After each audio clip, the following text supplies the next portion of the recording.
stuff of dreams. I can imagine there's a lot of emotion in you right now. What are your first thoughts? Firstly, I want to thank Jesus because I couldn't do this on my own. I know He carried me through today.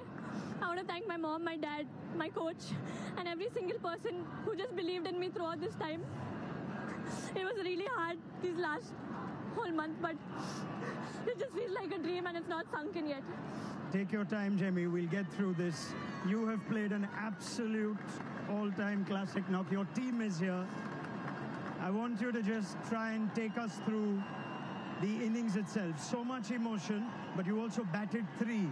At what point were you told you're going to be batting 3 to process that, the emotion of the stage?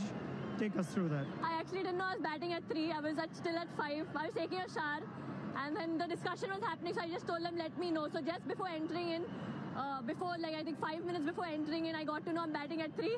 But I didn't think about me. It was not for me to prove a point. It was just for me to win this match for India because we've always lost in crunch situations, and I just wanted to be there till the end to take us through. I saw that in your 100 celebration as well, or rather your non-celebration. You were just focused on getting India over the line. Yeah, today was not about my 50 or my 100. Today was about making India win. I know I got a few chances, but I just feel that God scripted everything, and at the right time, when you do things with the right intention, He always blesses, and I just felt everything that happened so far was just a setup for this. You make your own luck. I won't talk about the opportunities. Yes, they were there. But take us through the emotion of what you've just said. It is your first World Cup, but it's not been an easy World Cup. In and out of the side, back at number 3 today, a different balance as well. How did you deal with all those emotions and what came out today? Yeah, firstly, last year I was dropped from this World Cup.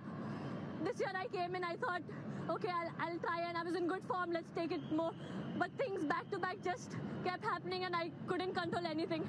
I had such amazing people around me who believed in me. I've almost cried every day throughout this tour. I was not doing well mentally, going through a lot of anxiety. Then being dropped was another challenge for me. But I think all I had to do was show up, and God just took everything, care of everything. You're so brave, and you're an inspiration for just speaking about it so openly, Jemi.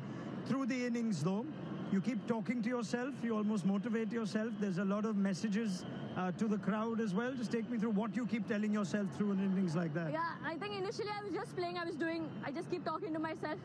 But towards the end, I was just quoting one scripture from the Bible because I had lost energy. I was very tired. I was drained. But one scripture that says, just stand still and God will fight for you. And that's what I did. I just stood there and He fought for me. Can you, I know it's only been a few minutes, but can you try and put to words what you felt when that winning moment